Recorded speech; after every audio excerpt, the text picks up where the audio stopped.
ಎಡಗಣ್ಣು ಅದ್ರಿದ್ರೆ ಬಲಗಣ್ಣು ಅದ್ರದೆ ಏನು?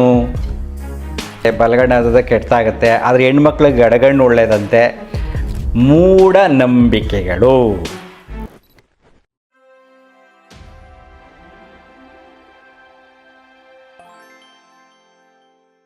ನಮಸ್ಕಾರ ಸ್ನೇಹಿತರೆ, ನಮ್ಮ ಚಾನಲಲ್ಲಿ ಒಬ್ಬರು ಪ್ರಶ್ನೆ ಕೇಳಿದ್ದಾರೆ, ಗುರೂಜಿ ಎಡಗಣ್ಣು ಅದ್ರಿದ್ರೆ ಬಲಗಣ್ಣು ಅದ್ರದೆ ಏನು? ಕೆಲವು ಶಾಸ್ತ್ರ ಹೇಳ್ತಾರೆ ಕೆಟ್ಟದಾಗುತ್ತೆ, ಎಡಗಣ್ಣು ಅದ್ರದೆ ಕೆಟ್ಟದಾಗುತ್ತೆ, ಬಲಗಣ್ಣು ಅದ್ರದೆ ಕೆಟ್ಟದಾಗುತ್ತೆ, ಆದರೆ ಹೆಣ್ಮಕ್ಳಿಗೆ ಎಡಗಣ್ಣು ಒಳ್ಳೆಯದಂತೆ, ಗಂಡು ಮಕ್ಳಿಗೆ ಬಲಗಣ್ಣು ಒಳ್ಳೆಯದಂತೆ, ಬಲಗಣ್ಣು ಹೊಡ್ಕೊಂಡ್ರೆ ಅಂತ ಹೇಳ್ತಾರೆ, ಅದ್ರದ್ದು ಅಂತ ಹೇಳ್ತಾರೆ.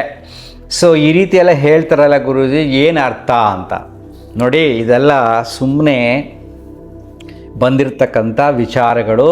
ಅಜ್ಜಿ ತಾತ ಹಳೆಯೊಬ್ಬರು ಯಾರೋ ಹೇಳಿ ಅವ್ರಿಗೇನೋ ಹೇಳಿ ನಿಂತಿರ್ತಕ್ಕಂಥ ಮೂಢನಂಬಿಕೆಗಳು. ಸೊ ನಮ್ಮ ದೇಹದಲ್ಲಿ ಅಕಾರ್ಡಿಂಗ್ ಟು ಆಯುರ್ವೇದ ವಾತ ಪಿತ್ತ ಕಫ ಅಂತಿದೆ. ಈ ಮೂರು ನಮ್ಮ ದೇಹವನ್ನು ಬ್ಯಾಲೆನ್ಸ್ ಮಾಡ್ತಾ ಇರುತ್ತೆ. ಆ ಮೂರು ಕಾಂಬಿನೇಷನ್ ಆಫ್ 3 ಬಿಕಮ್ 9, ಅದು ನಮ್ಮನ್ನು ಬ್ಯಾಲೆನ್ಸ್ ಮಾಡ್ತಾ ಇರುತ್ತೆ.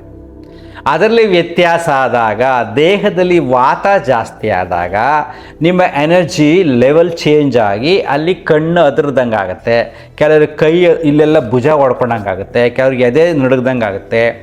ಈ ರೀತಿ ಡಿಫ್ರೆನ್ಸ್ ಆಗುತ್ತೆ. ನನಗೆ ಒಂದೊಂದ್ಸರಿ ಕೈ ಹಿಂಗೆ ಹಿಡ್ಕೊಂಬಿಡೋದು, ಅದನ್ನು ವಾತ ಅಂತ ಕರಿತೀವಿ. ಯಾಕೆಂದರೆ ನಮ್ಮ ಅಜ್ಜಿಗೆ ಅವ್ರಿಗೆಲ್ಲ ಸಡನ್ನಾಗಿ ಹಿಡ್ಕೊಂಬಿಡ್ತಿತ್ತು, ಆಮೇಲೆ ನಿಧಾನವಾಗಿ ಬಿಡ್ತಾಯಿತ್ತು. ತುಂಬ ಜನಕ್ಕೆ ಆಗುತ್ತೆ, ಅದಕ್ಕೋಸ್ಕರ ನಾನು ಇದು ಎಕ್ಸ್ಪ್ಲನೇಷನ್ಸ್ ಕೊಡ್ತಾಯಿದ್ದೀನಿ.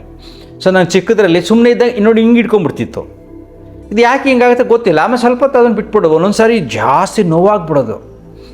ಆಮೇಲೆ ಯಾಕೆಂದರೆ ನಮ್ಮ ಅಜ್ಜಿಗೆ ಒಂದೊಂದು ಸೊಂಟ ಹಂಗೆ ಇಟ್ಕೊಂಡ್ಬಿಡೋದು, ಒಂದ್ಸರಿ ನಮ್ಮ ತಂದೆಗೂ ಹಿಡ್ಕೊಂಡ್ಬಿಡ್ತೀವಿ, ಸುಮ್ಮನೆ ಹಿಂಗೆ ಏನಕ್ಕೆ ಬದ್ದಾಗ ಟಕ್ಕಂದು ಹಿಡ್ಕೊಂಡ್ಬಿಡೋದು. ಆಮೇಲೆ ಸ್ವಲ್ಪ ಹೊತ್ತು ಆದಮೇಲೆ 10 ನಿಮಿಷ ಆದಮೇಲೆ ಬಿಡೋದು. ಅದು ವಾತ ವಿಕಾರಗಳು ಹೆರಿಡಿಟಿಯಿಂದ ನನಗೂ ಬಂದಿತ್ತು. ನಾನು ಯೋಗ ಎಲ್ಲ ಸ್ಟಾರ್ಟ್ ಮಾಡಾದ್ಮೇಲೆ ಅದೆಲ್ಲ ಹೋಯಿತು. ಈಗಲೂ ಸ್ವಲ್ಪ ಏನಾದರೂ ಜಾಸ್ತಿ ಆದಾಗ ಈ ಆಲೂಗೆಡ್ಡೆ ಈ ಥರ ವಾತ ವಿಕಾರ ಮಾಡತಕ್ಕಂಥ ಆಹಾರವನ್ನು ಸೇವನೆ ಮಾಡಿದಾಗ, ಅವರೆಕಾಳು ಅನ್ಸೀಸನಲ್ಲಿ ಅವರೆಕಾಳು ತಿಂದಾಗ, ಆಲೂಗಡ್ಡೆ ಸೇವನೆ ಮಾಡಿದಾಗ ಅದಂಗೆ ವಾತ ಜಾಸ್ತಿ ಸ್ವಲ್ಪ ಆಗುತ್ತೆ ಅಷ್ಟೇ. ಈಗ ಏಜ್ ಆದಮೇಲೆ ಸ್ವಲ್ಪ ಆಗುತ್ತೆ, ಆಮೇಲೆ ಜಾಸ್ತಿ ಎಫೆಕ್ಟ್ ಆಗೋದಿಲ್ಲ. ಕೆಲವರು ನಮ್ಮ ಯೋಗ ಸ್ಟೂಡೆಂಟ್ಸ್ ಯೋಗ ಮಾಡ್ಬೇಕಾದ್ರೆ ಪಾಪ ಹೆಣ್ಮಕ್ಳಿಗೂ ಕೂಡ ಕಾಲು ಹಂಗಂಗೆ ಇಟ್ಕೊಂಡ್ಬಿಡ್ತಾಯಿತ್ತು. ಇದು ವಾತ ಪ್ರಕೃತಿ, ದೇಹದಲ್ಲಿ ವಿಕಾರ ಜಾಸ್ತಿ ಆದಾಗ ಅದು ಸಡನ್ನಾಗಿ ತೋರಿಸುತ್ತೆ. ಸೊ ಲೈಟಾಗಿದ್ದಾಗ ಈ ರೀತಿ ಕಣ್ಣು ಅದರೋದು ಸಹಜವಾಗಿ ಆಗುತ್ತೆ. ಅದಕ್ಕೂ ಭವಿಷ್ಯಕ್ಕೂ ಸಂಬಂಧ ಇಲ್ಲ. ಸಪೋಸ್ ನಿಮಗೆ ಎಡಗಡೆ ಕಣ್ಣು ನೋಡ್ಕೊಂಡಾಗ ನಿನಗೇನೋ ಕೆಟ್ಟದಾಗುತ್ತೆ ಅಂದ್ಬಿಟ್ರೆ, ಅದು ಮನಸ್ಸಿಗೆ ಹೋಗ್ಬಿಟ್ರೆ, ನೀವು ತುಂಬ ನಂಬಿಕಸ್ಥರಾದರೆ, ಮೌಢ್ಯತೆಯಲ್ಲಿ ಇದ್ದರೆ ನಿಮಗೇನಾಗುತ್ತೆ, ಎಫೆಕ್ಟ್ ಆಗಿಬಿಡುತ್ತೆ. ಅಯ್ಯೋ ಇವತ್ತೆಲ್ಲ ಕೆಟ್ಟದಾಗಿದೆ, ಹೇಳ್ಬೋದು, ಅದು ಮಾಡಬಾರ್ದು, ಇದು ಮಾಡಬಾರ್ದು, ಆ ವ್ಯವಹಾರ ಮಾಡಬಾರ್ದು, ಈ ವ್ಯವಹಾರ ಮಾಡಬಾರ್ದು. ಕೆಲವು ಭಯ ಬಂದುಬಿಟ್ರೆ ಮನೆ ಹೊರಗಡೆನೇ ಹೋಗೋದಿಲ್ಲ. ಕಣ್ಣು ಅದಿರ್ತಾ ಇದೆ, ಏನೋ ಆಗುತ್ತೆ ಅಂತ ಅಂದ್ಬಿಡ್ತಾರೆ. ಕೆಲವು ಸರಿ ಕಣ್ಣು ಅದಿರಿರುತ್ತೆ, ಏನೋ ಕಾಕತಾಳೀಯವಾಗಿ ಏನಾರು ಹಾಕ್ಬಿಟ್ರೆ ಅದು ಟಕ್ಕಂದು ನಂಬಿಡ್ತಾನೆ, ಜೀವಮಾನ ಪೂರ್ತಿ ಮುಗ್ದಾಯ್ತು, ಲಾಕ್ ಆಗಿಬಿಡುತ್ತೆ ಮೈಂಡು, ಮನಸ್ಸು. ಎಸ್, ಕಣ್ಣು ಅದರಿತ್ತು, ಎಡಗಡೆ ಹಿಂಗಾಯಿತು, ಕೆಟ್ಟದಾಯಿತು.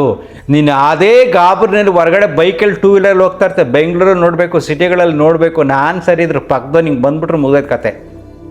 ನೀನೇನಾರು ಆಗತ್ತಪ್ಪ, ನಾನು ಸುಮ್ಮನೆ ಕೇರ್ಫುಲ್ಲಾಗಿ ಹೋಗ್ಬೇಕು, ಬೆಳಗ್ಗೆ ನನ್ನ ಕಣ್ಣು ಅದ್ರಬಿಟ್ಟಿದೆ ಅಂತ ನೀನು ಹೋಗ್ತಾ ಇರ್ತೀಯ, ತುಂಬ ಅವೇರ್ ಆಗಿರ್ತೀಯ. ಅದೇ ಗಾಬರಿ. ಆ ಗಾಬರಿನಲ್ಲಿ ಏನೋ ಹೆಚ್ಚು ಕಡಿಮೆ ಯಾರೋ ಟಚ್ ಮಾಡಿ ಕೆಳಗಡೆ ಬಿದ್ದರೆ, ಬೆಳಗ್ಗೆ ಕಣ್ಣು ಅದ್ರಿತ್ತು, ನಮ್ಮ ಅಮ್ಮ ಹೇಳಿದ್ರು, ನಾನು ಬರ್ಬೋದಾಗಿತ್ತು, ಅದಕ್ಕೆ ನನಗೆ ಆಕ್ಸಿಡೆಂಟ್ ಆಯಿತು ಅಂತಾರೆ. ಸೊ ಇದನ್ನು ಬಿಟ್ಬಿಡ್ಬೇಕು. ಈ ವಿಚಾರದ ಬಗ್ಗೆ ತಿಳ್ಕೊಳ್ಳೋಕ್ಕೆ ಹೋಗ್ಬಾರ್ದು ನೀವು. ಆವಾಗ ನಿಮ್ಗೆ ಏನೂ ಆಗೋದಿಲ್ಲ. ಈ ತಿಳ್ಕೊಂಡ್ರೆ ಸಮಸ್ಯೆ ಆಗೋದು. ಯಾಕಂದರೆ ತಿಳ್ಕೊಂಡವರು ಸರಿಯಾಗಿ ತಿಳಿಸಲ್ಲ, ಅವ್ರು ತಿಳ್ಕೊಂಡಿರೋದೇ ತಪ್ಪು. ಸೊ ಇದು ದೇಹದಲ್ಲಿ ವಾತಪಿತ್ತ ವಿಕಾರಗಳಾದಾಗ, ಹೆಚ್ಚು ಕಡಿಮೆ ಆದಾಗ ಆ ರೀತಿ ಕಣ್ಣದಿರೋದೆಲ್ಲ ಆಗುತ್ತೆ, ಬೇರೆ ಏನೂ ಅಲ್ಲ ಅಂತ ನೀವು ಅಂದ್ಕೊಂಡ್ರೆ. ನನಗೇನಲ್ಲ, ನನಗೆ ಯಾವ್ದಾರ ಕುಣ್ಕೊಳ್ಳೆ ಗೊತ್ತು, ವಾತ ಜಾಸ್ತಿ ಆಗಿದೆ, ಏನು ಮಾಡಬೇಕು ಅಂತ. ಈ ಕೆಲವ್ರಿಗೆ ಸೊಂಟ ಇಟ್ಕೊಂಡ್ಬಿಡುತ್ತೆ. ಇದು ತುಂಬ ಮುಖ್ಯವಾದ ವಿಚಾರ ತಿಳ್ಕೊಳ್ಳಿ. ಬಿಕಾಸ್ ವಾತದಿಂದ ಸೊಂಟ ಇಟ್ಕೊಂಡ್ಬಿಡುತ್ತೆ.